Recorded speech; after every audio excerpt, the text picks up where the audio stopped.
The bridge of the Imperial Vindicator was silent except for the low hum of the engine. It was a sound that made Admiral Vance feel powerful. This ship was the biggest in the Catharian fleet. It had won many battles. Vance sat in his command chair and looked at the huge screen in front of him. They were parked at the edge of known space, looking into a dark area called the Wild Sector. Vance was a tall man with a hard face. He had ruled the Empire's army for 40 years. He believed that the Empire was the greatest power in the universe. Any planet they found was either weak or ready to be conquered. He took a sip of his hot drink and sighed. He was bored. This mission was supposed to be a survey mission. They were just looking for new resources. Suddenly, a soft beep came from the communications desk. A young officer named Kyle stood up. Kyle was new to the ship. He looked nervous. "Admiral," Kyle said, "I am picking up a signal from the planet ahead. It is coming from the third planet in the solar system." Vance did not look surprised. "Put it on the main speaker, Ensign. Let's hear what these primitives have to say." Kyle pressed a few buttons. The bridge speakers crackled with static. Then a voice came through. It was not an alien language. It was the Empire's own language, spoken with a strange, flat accent. Warning. You are entering a restricted solar system. This territory belongs to Earth. Do not advance. Turn back now. This is your only warning. If you cross the border, you will be destroyed. Repeat, turn back now. The message played over and over again. The bridge crew started to laugh. Lieutenant Sarah, the tactical officer, smiled and looked at Vance. She was a sharp woman with red hair, and she knew what the Admiral liked to hear. "Did you hear that, sir?" Sarah said. "They said they will destroy us." "With what? Rocks?" The whole bridge laughed. The Imperial Vindicator had shields that could block atomic bombs. It had guns that could melt a moon. The idea that a small planet like Earth could threaten them was a joke. "Ensign Kyle," Vance said, leaning forward. "Is that all? Is there a fleet waiting for us? Any big weapons platforms?" "No, sir," Kyle replied, looking at his screen. "My sensors show nothing. The planet has a small moon, but no defense stations. The energy readings are very low. They are using simple combustion engines. They have not even traveled to their own moon safely yet." Vance stood up. He walked down the steps to the main screen. He looked at the small blue dot floating in the black space. It looked so harmless. "It is a bluff," Vance said loudly. "They are scared. They know a superior force is here, and they are trying to act tough to hide their fear." He turned back to his crew. "We have seen this before. Weak civilizations try to talk big because they have no teeth. The High Council wants this sector for resources. They need the water and minerals from this system. We cannot turn around because of a recorded message." "But sir," Kyle said quietly, "the message was very clear. It said we would be destroyed. Should we not send a small probe first?" Vance looked at the young officer with cold eyes. "We do not send probes to ants, Ensign. We do not ask permission from insects. We are the Empire. We take what we want." Kyle sat down quickly. He did not want to make the Admiral angry. Vance walked back to his chair and sat down. He felt the thrill of the hunt. This was going to be an easy win. He could add another planet to his list without losing a single soldier. "Helm," Vance commanded. "Set course for the third planet. Prepare to exit hyperspeed in orbit." "Yes, Admiral," the pilot said. The ship began to turn slowly. "Lieutenant Sarah," Vance said, "prepare the main cannons. We will not destroy the planet. The Council wants the cities intact for slaves, but I want to destroy their pride. Target their largest military base. Prepare to fire a warning shot that will shake their planet." Sarah smiled. "It will be my pleasure, sir." The Imperial Vindicator moved forward. It was followed by 10 smaller ships from the fleet. They were like wolves moving toward a sheep. The crew relaxed. They started talking about what they would do when they landed. Some wanted to taste the local food. Others wanted to find gold. Kyle sat at his desk and watched the blue planet get bigger on the screen. He could not explain the feeling he had. It was just a feeling in his stomach. The message had been so calm. It did not sound angry. It sounded like a statement of fact. But he pushed the thought away. The Admiral was right. It was just a bluff. Entering orbit in 10 minutes, the pilot announced. The ship shuddered slightly as they dropped out of faster-than-light travel. They were now just above the planet. From this close, they could see white clouds swirling over blue oceans. It looked beautiful. "Pictures coming in now," Sarah said. "Look, sir. They have large cities. Millions of people living close together. They have no shields. They have no citywide energy barriers. They are naked." Vance nodded. "Good, it makes our job easier." "Admiral," Kyle spoke up again. "I'm scanning the surface again. It is strange. There are no signals coming from the planet. No radio, no TV, no internet. It is too quiet for a planet with that many cities." Vance waved his hand. "They are probably hiding. They are scared and using radio silence. Or," Sarah suggested, "their technology is so primitive they haven't built a global network yet." "Exactly," Vance said. "Open a channel. I will speak to their leader. I want them to see who they are dealing with." Kyle opened the channel. The screen changed from the view of space to a blank communication screen. Vance fixed his uniform. He wanted to look terrifying. "People of Earth," Vance said, his voice booming across the channel. "This is Admiral Vance of the Catharian Empire. Your warning was received and ignored. You have 10 minutes to send your leader to our ship to surrender.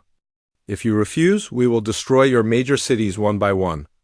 Do not test our patience." They waited. 1 minute passed. 2 minutes passed. There was no answer. "They are trembling," Sarah laughed. "They don't know what to say." Vance smiled. "Target their capital city. If they do not answer in 5 minutes, fire the warning shot." "Target locked," Sarah said. "Waiting for your order." The bridge was filled with excitement. The crew was confident. They were the strongest military force in the galaxy. There was no way these simple humans could stop them. They were just moments away from another victory. Vance looked at the blue planet, imagining the fear below. He felt like a god, but in the back of the room, Kyle looked at his data screen. He saw a tiny flicker of energy on the moon. It was just a split second. It was so fast he thought it was a glitch. He rubbed his eyes and looked again. It was gone. "Sir," Kyle said, his voice shaking. "I think I saw something on the moon." Vance did not turn around. "It is just a rock, Ensign." "Ignore it, but the energy spike. It was higher than our ship's power," Kyle tried to explain. "That is impossible," Sarah snapped. "Stop looking for ghosts."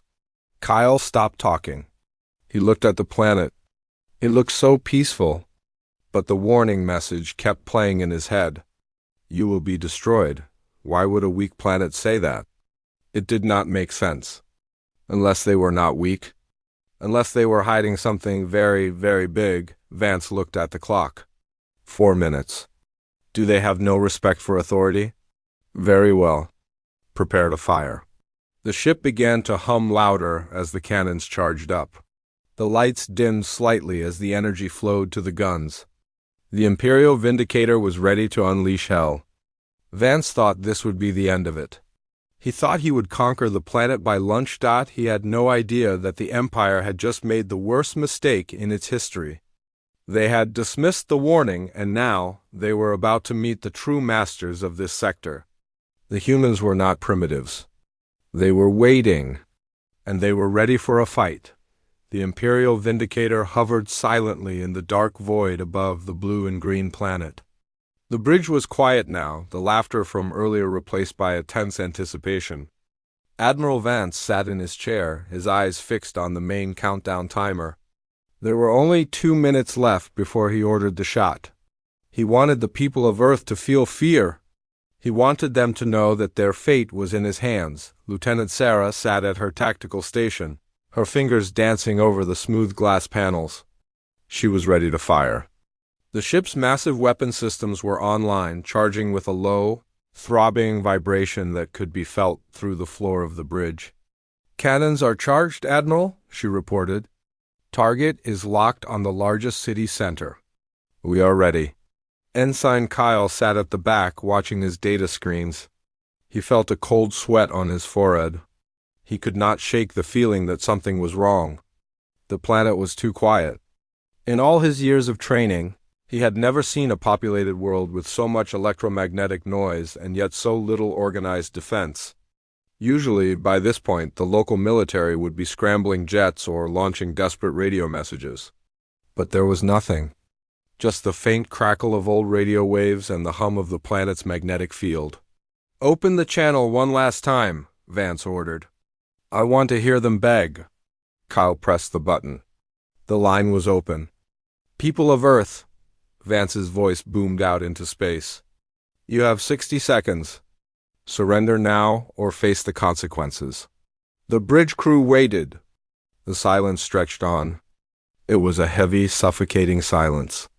On the screen, the blue clouds swirled over the continents. It looked like a paradise. It looked peaceful. "They are ignoring us," Sarah said, sounding annoyed. "They are arrogant." "They are stupid," Vance corrected. "They think they're—" Silence makes them strong. It only makes their death easier. Kyle watched the energy readings again. He saw the same tiny flicker he had seen before, but this time it was stronger. It wasn't coming from the moon. It was coming from everywhere.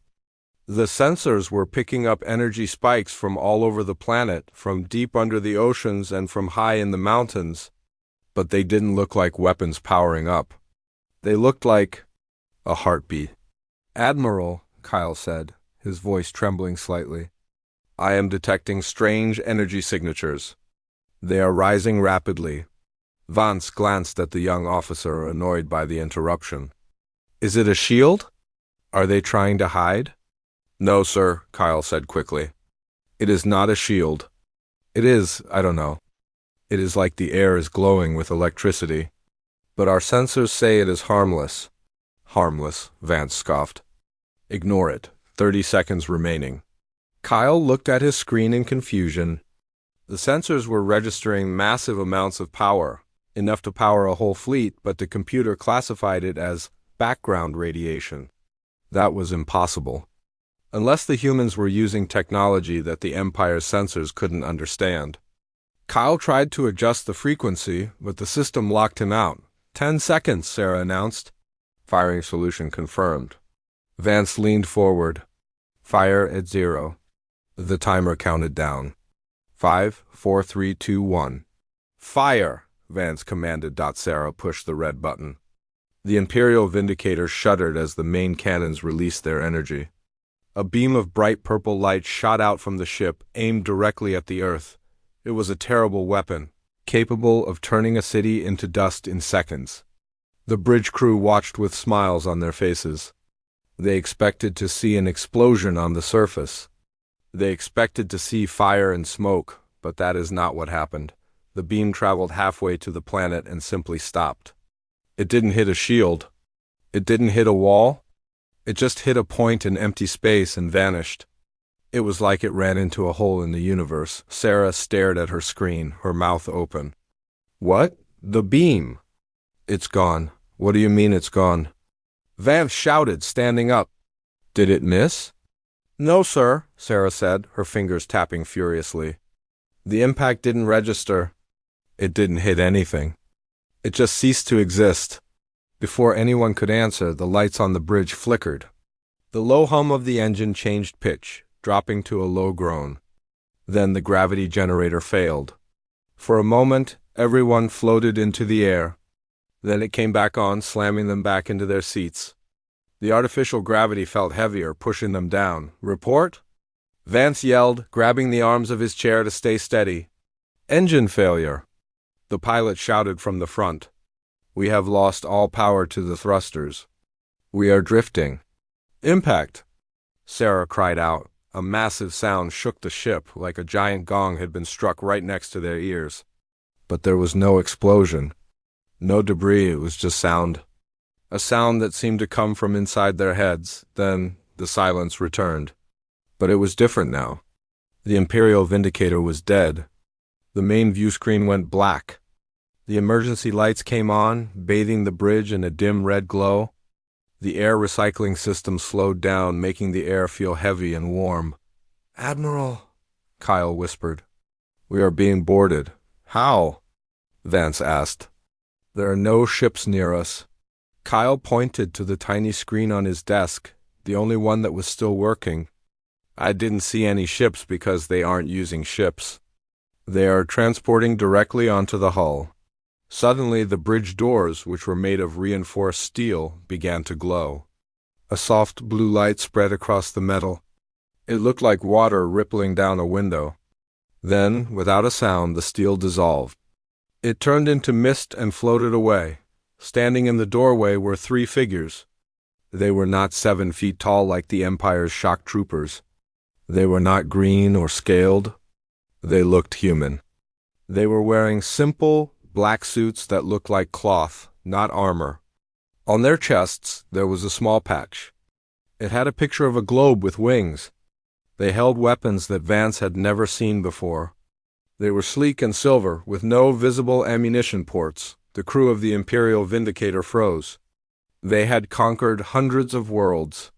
They had fought fierce aliens with claws and plasma cannons. But they had never faced anything like this. They had faced an enemy who could walk through steel doors as if they were mist. One of the figures stepped forward. He was a man with short, brown hair and calm eyes. He did not wear a helmet. He looked at the bridge crew, then he looked directly at Admiral Vance. "Who are you?" Vance demanded, trying to sound authoritative despite the fear rising in his chest. "How did you get on my ship?" The man ignored the question. He looked at Kyle. "Ensign, turn off your sensor jammer. It's interfering with our translator." Kyle blinked. He wasn't jamming anything. But he nodded his head anyway, too scared to speak. The man looked back at Vance. "I am Commander Miller. My identification code is Alpha 19. You have violated the quarantine zone of the Sol system." "This is Empire territory now," Vance spat. "We are here to take your planet." Miller looked at the Admiral with a look that was not angry, just disappointed. It was the look a parent gives a child who broke a vase. "No, Admiral. You have made a mistake. We gave you a warning. You chose to ignore it." Vance pulled a sidearm from his belt. It was a small energy pistol. He pointed it at Miller. "I will not be spoken to like that by a primitive. Security, kill them." The 2 other crew members on the bridge raised their weapons. They pulled the triggers. Nothing happened. The guns were dead. Vance pulled his trigger. Nothing. He tried again and again. The weapon was useless in his hand. Miller didn't even flinch. He waved his hand slightly, and the weapons were ripped from the hands of the crew. They flew across the room and landed gently at Miller's feet. "We did not build walls to keep people out," Miller said, his voice echoing in the silent bridge. "We built them to keep the physics in." Vance stared at him, confused. "Physics?" Miller pointed a small silver device at the main wall of the bridge. The wall shimmered and disappeared, revealing the space outside. But it didn't look like space usually looked. The stars were distorted. The ships of the Empire were floating, but they weren't moving. They were frozen. "Do you see?" Miller asked. "Your fleet is dead. Your engines are dead. Your shields are dead. We didn't attack you, Admiral. We just turned off the universe you live in." Vance fell back into his chair. The realization hit him like a physical blow. These humans weren't weak. They weren't primitive. They had technology that made the Empire look like children playing with sticks. He had dismissed the warning, and now he was paying the price. The silence of the planet wasn't fear. It was a trap. And he had walked right into it. The bridge of the Imperial Vindicator felt like a tomb. The red emergency lights cast long, scary shadows across the faces of the crew. No one moved. No one spoke. The only sound was the heavy breathing of men and women who realized they were no longer the hunters. But the hunted, Commander Miller stood in the doorway, still holding his silver device. He looked calm, almost bored. The two humans who stood behind him didn't even point their weapons. They didn't need to. The fear in the room was stronger than any weapon. Admiral Vance gripped the arms of his chair until his knuckles turned white. His mind was racing. He was a soldier. He was a leader. He couldn't just sit there. "You can't do this," Vance said, his voice shaking. "We are the Catharian Empire. We have thousands of ships. If we don't report back, they will come. They will destroy this planet." Miller looked at him and tilted his head slightly. "No, they won't. Because you are not going to report back. And they are not coming." "You are bluffing," Vance shouted. He stood up, trying to use his height to intimidate the human. "Kill me, go ahead. But the Empire will never stop." Miller sighed. He walked across the bridge, his boots making no sound on the metal floor. He stopped in front of Ensign Kyle. Kyle flinched, expecting to be hit. Instead, Miller pointed to the screen on Kyle's desk. "Look at your long-range scanner, Ensign," Miller said gently. "Tell the Admiral what you see." Kyle hesitated. His hands were shaking so badly he could barely press the buttons. He brought up the star chart. The screen showed the Empire's territory, thousands of light years away. But where there should have been thousands of ships and stations, there was nothing. "The signals." "They are gone," Kyle whispered. "I can't detect the Empire's fleet beacons. It's like they aren't there anymore." "What are you talking about?" Vance demanded. He rushed over to Kyle's desk and looked at the screen. "It's a trick. It's a jamming signal." "It's not jamming," Miller said from behind him. "We folded the space. We created a bubble around your ships. You are in a separate pocket of reality now. You are cut off." Vance stared at the screen. The technology was impossible. The Empire's scientists had studied space travel for centuries. They knew about warp gates and hyperdrives. But the idea of folding space like a piece of paper was a myth. It was a story told to children. Yet the evidence was right in front of him. Why? Vance asked, turning to face Miller. "Why go through all this trouble? If you have this power, why didn't you destroy us when we entered the system?" Miller walked back to the center of the bridge. "Because we are not monsters, Admiral. We are human. And unlike your Empire, we do not kill for sport." He paused and looked around the room at the terrified crew. "Do you know why we sent that warning message? It wasn't to scare you. It was to test you. We wanted to see if you were civilized. We wanted to see if you respected boundaries. A civilized species does not threaten total annihilation," Vance argued, though his voice lacked its old strength. "A civilized species respects a do-not-enter sign." Miller countered. "We don't want to conquer the galaxy. We don't want to enslave anyone. We just want to be left alone to do our work. We have dangerous things here, Admiral. Not just weapons. We have experiments in physics that could tear the universe apart if they aren't handled correctly. That is why we have a quarantine. Then what happens to us?" Lieutenant Sarah spoke up from her station. She looked small in her chair. "Are you going to kill us?" Miller looked at her. "That depends on your Admiral now." Vance's eyes narrowed. "On me?" Miller raised his hand and tapped a button on his wrist. The holographic view of the stars changed. Suddenly, they could see Earth again. But the Earth on the screen looked different. Massive shapes were rising from the oceans and descending from the atmosphere. They were ships. But they were not ships like the Imperial Vindicator. They were beautiful, sleek vessels made of a shining black material. They were shaped like triangles and diamonds. They moved with a grace that made Vance's fleet look clumsy and slow. Hundreds of them filled the screen. "This is the Solar Defense Initiative," Miller said. "These are the ships you didn't see on your sensors because they were designed to exist slightly out of phase with your reality. They are the reason you were ignored. We don't need to show off power to be powerful." Vance watched the black ships. He saw them move near the other Empire ships in his fleet. The Empire ships were just drifting, dead in the water. The black ships didn't fire. They just glowed with blue light, and the Empire ships began to turn around. "You have two choices, Admiral Vance," Miller said, his voice dropping to a serious tone. "Option 1, you agree to leave. We will release your ships from the spatial fold. We will give you a memory wipe so you cannot find your way back here. You will go back to your Empire and tell them to mark this sector as highly dangerous and to never return." "And option 2? Vance asked, though he was afraid to hear the answer.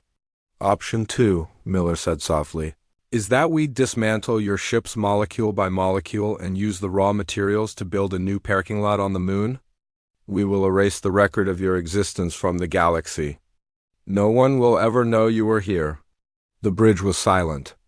Vance looked at his crew. He looked at Kyle, who was terrified. He looked at Sarah, who was crying silently. He realized then that he had failed them. He had let his arrogance blind him. He had brought the pride of the Empire to its knees because he didn't listen to a simple warning if he chose to fight. They would all die. Not with glory, but with erasure. They would simply cease to exist. If he chose to leave, they would live. But he would have to go back to the Empire and admit defeat. He would have to tell the High Council that there was a power in the universe that made them look like ants. Vance was a proud man, but he was not a suicidal man. He looked at Miller. He saw the resolve in the human's eyes. Miller was not bluffing. He would do it. He would kill them all without hesitation. "We will leave," Vance said, his voice barely a whisper. "I didn't hear you," Miller said. Vance stood up straight. "We will leave. We accept your terms." "Take us out of here?" Miller nodded. "A wise choice."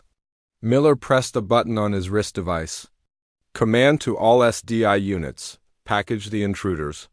Send them to the edge of the Oort cloud. Release the memory block on their navigational computers. Let them find their way home." Suddenly, the floor of the bridge seemed to drop out from under them. A sensation of incredible speed rushed over the crew. The stars outside the missing wall of the bridge turned into streaks of light. The feeling lasted for only a second, and then it stopped. The lights on the bridge flickered back on to full brightness. The hum of the engine returned. The gravity stabilized. "Power is back," the pilot shouted. "We have engine control?" "Shields are up," Sarah said, wiping tears from her face. "The weapons are online again." Kyle looked at his scanner. "We are moving." "We are being pushed by a wave?" "Sir, we are moving at incredible speeds." Vance looked at the viewscreen. The blue planet called Earth was getting smaller very fast. The black ships stayed behind, guarding their world like a pack of wolves. Within moments, the solar system was far behind them. They were alone in the dark again. The ship's computer beeped. A map appeared on the screen. It showed a path back to Empire space. The coordinates were marked with a warning label, "Do not return." Vance sat down heavily in his chair. He looked around the bridge. His crew were looking at him, waiting for orders. They were waiting for him to shout and scream. But he had no energy left. "Set course for the coordinates," Vance said quietly. "Engage hyperdrive. Maximum speed?" "Yes, Admiral," the pilot said. The Imperial Vindicator jumped into hyperspace, fleeing from the solar system. As the stars stretched into lines of light, Vance looked back one last time. But there was nothing to see but the dark emptiness of space. The warning had been real. The Empire had dismissed it, and the Empire had lost. They were alive, but Vance knew things would never be the same. He had seen the true power of humanity. It was not in their guns or their ships. It was in their understanding of the universe. They played with forces the Empire couldn't even comprehend. And they did it with a calm confidence that was more terrifying than any army. Vance closed his eyes. He just wanted to go home. He just wanted to forget the blue planet and the man named Miller who had dismantled his pride without even raising his voice. The journey home would be long, and Vance had a lot to think about. He thought about the warning, "Do not enter," was the last thing he would ever remember about the most dangerous place in the galaxy. The ship flew on through the silence, carrying the defeated admiral back to the safety of the Empire. The blue planet was gone, fading into a memory of a close call with the unknown. The horror of what they had almost faced would haunt Vance forever. He realized that the Empire was big, but it was not the biggest fish in the sea. And that was a very scary thought for a man who thought he was a king. The hyperdrive engines of the Imperial Vindicator roared, pushing the ship through the twisted fabric of space-time. Inside the ship, the mood was heavy. The crew walked through the hallways with their heads down. They did not talk or joke. The fear from their encounter with the humans still clung to them like a thick fog dot in the officers' mess hall. A few officers sat staring at their food. No one was eating. Ensign Kyle sat in the corner holding a cup of hot tea. His hands were still shaking slightly. Lieutenant Sarah walked in and sat down opposite him. She looked tired. Her face was pale. "Do you think we are safe?" Sarah asked in a low voice. "Do you think they will follow us?" Kyle looked around to make sure no one was listening. "I don't know, Sarah, but I don't think they need to follow us. They can fold space. They could be anywhere." "They didn't even fire a shot," Sarah whispered, a look of disbelief on her face. "I have been in battles where ships explode and debris flies everywhere. But this was different.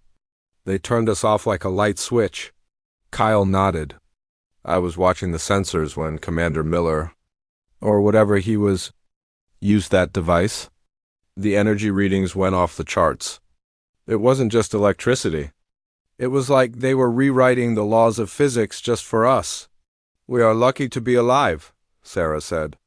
She took a deep breath. "The Admiral looks destroyed. I have never seen him like that." On the bridge, Admiral Vance sat in his command chair. He had not moved for hours. He was staring at the star map on the main screen. The path back to the Empire capital was long. He had a lot of time to think about what happened. He replayed the moment in his mind over and over. The moment he pulled the trigger and the beam stopped. The moment the doors dissolved. The moment Miller told him that the Empire was not the greatest power in the universe. Vance felt a deep shame. He had let his ego cloud his judgment. He saw the wild sector as a place full of weaklings. He thought the warning message was a joke. Now he knew the truth. The wild sector was quiet because the humans there were so advanced that no one dared to challenge them. The silence was not emptiness. It was power. "Admiral," the pilot said from the front, "we are approaching the edge of Empire territory. We should receive a signal from the border station soon." Vance straightened his uniform. He had to be the leader again, even if he felt like a fraud. "Good, inform them of our arrival. Tell them we have had a technical malfunction. Tell them we are returning for repairs."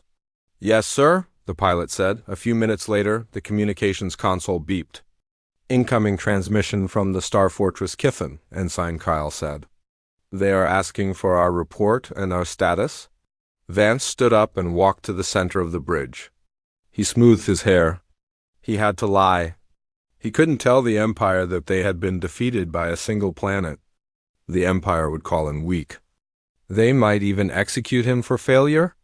"This is Admiral Vance," he said, his voice sounding strong and confident. "We have completed the survey of the target sector. The planet is uninhabitable. There is nothing of value there. We suffered a major engine malfunction due to a solar storm. We are returning to base. Copy Tha." "Admiral," the voice from the fortress replied. "Glad to hear you are safe. Medical ships are standing by." Vance ended the transmission. He sat back down, feeling sick to his stomach. He was lying to his own people. But he knew it was the only way. If the Empire knew about the humans, they might send a bigger fleet. They might try to conquer Earth again. And that would be a disaster. Vance knew that the humans could wipe out the entire Empire if they wanted to. The only way to save his people was to keep the secret. Meanwhile, millions of light years away in the solar system, everything was calm again. The blue planet Earth rotated peacefully in the sunlight. On the surface, in a hidden underground base, Commander Miller walked down a long, white hallway. He passed scientists in white coats and soldiers carrying high-tech rifles. He entered a large room filled with screens. On the screens, he could see the Imperial Vindicator speeding away from the sector. A woman sat at a desk in the center of the room. She was Director Johnson, the head of the Solar Defense Initiative.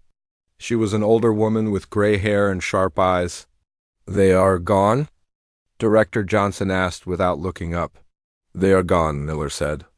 "They are running back to their space with their tails between their legs. Did they learn their lesson?" Johnson asked. Miller leaned against the desk. "I think so." Vance was arrogant, but he wasn't stupid. "He knows we spared them. He knows that next time we won't be so nice." Johnson tapped on her screen. "Good, we don't need a war right now. We are too busy with Project Genesis. We don't have the time or the patience to babysit a galaxy full of warmongers." Miller smiled. "It's funny, isn't it? They call themselves an empire. They conquer planets and think they are gods.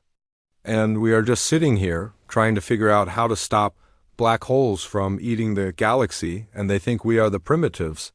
Johnson looked up and smiled. "The universe has a sense of humor, Miller. The quietest dog in the yard often has the strongest bite. We let them think they are in charge. It keeps them away from us." She turned back to her screen. "Did you wipe their navigational data?" "Yes," Miller said. "Their computers now have a map of the safe way home, but all data regarding the location of Earth is deleted. If they try to find us again, they will get lost in a nebula." "Excellent," Johnson said. "Let them go back to their empire. Let them tell stories about the dangerous void or the ghosts of the sector. The fear will do more to protect us than any wall." In the empire's capital city, tall buildings made of glass and metal shone under three suns. The streets were crowded with aliens from many different worlds. Some were slaves, some were citizens. The news screens on the buildings flashed with images of the returning Imperial Vindicator. The news anchor spoke about the brave survey mission and the terrible solar storm that damaged the ship. Vance stood on the balcony of his apartment, looking down at the city. He held a glass of strong alcohol. He took a drink, feeling the burn in his throat. He felt like a stranger in his own home. He looked at the people walking below. They looked happy. They looked proud of their empire. They had no idea that there was a power out there that could snuff them out like a candle. He remembered the black ships. He remembered the way they moved, silently and perfectly. He remembered the way Miller spoke about physics. The empire used brute force. Humans used intelligence. They used science that the empire couldn't even dream of. Vance realized that the empire was living in a bubble. They were the bullies of the playground, picking on smaller kids. But today, they had tried to pick on someone who was secretly a giant. And the giant had merely slapped their hand away and sent them home to think about what they had done. He finished his drink and set the glass down on the table. He would write his report tonight. He would write a story full of half-truths and lies. He would say the sector was empty and dangerous. He would recommend that the empire stay away. He would save the empire from its own pride. As the sun set over the capital, Vance felt a small sense of relief. At least the nightmare was over. The Imperial Vindicator was safe. The crew was alive. And the humans were content to stay on their little blue planet. But Vance also knew that he could never look at the stars the same way again. Every time he saw a star chart, he would see the blank space where Earth was hiding. He would know that in that silence there was a storm waiting. He would know that the Empire was not the master of the galaxy. The story of the Empire and the humans did not end with a big battle. It ended with a whisper, a warning that was heard, ignored, and then proven true. The Empire had dismissed the border warning. They had learned a lesson they would never forget. And somewhere, in the quiet darkness of space, the humans watched and waited, and continued their work, undisturbed by the wars of the little empires around them. The silence was their shield, and their power was absolute. The Imperial Vindicator finally docked at the great space station above the capital city. The repair crews were waiting. They brought cables and fuel hoses to fix the ship. Admiral Vance walked down the ramp, followed by his silent crew. The station commander was there to greet him with a smile.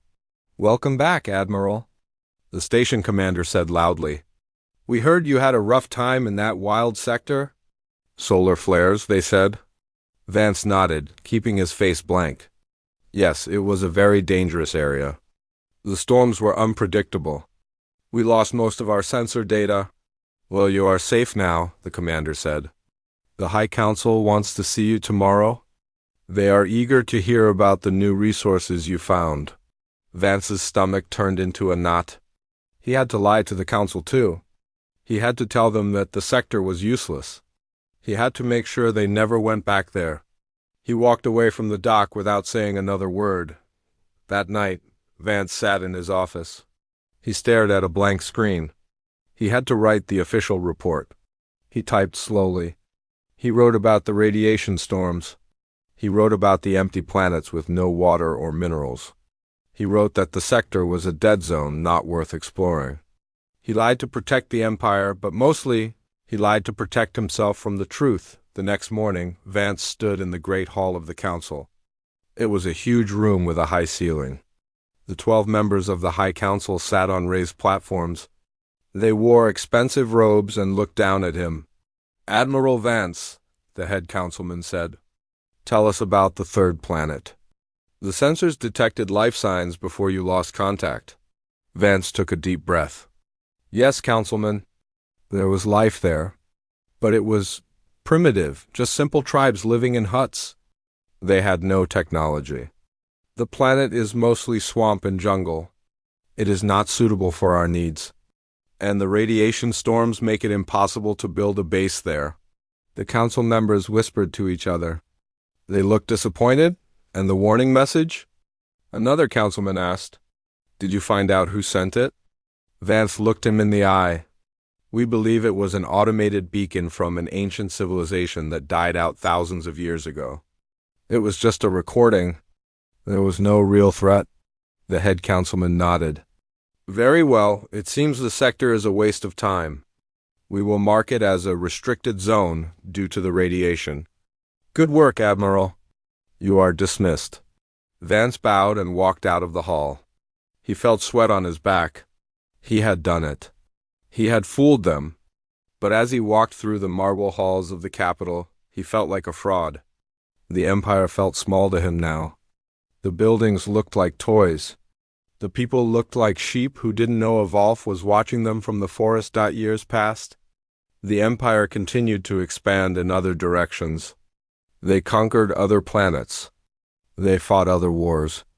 Admiral Vance retired. He grew old.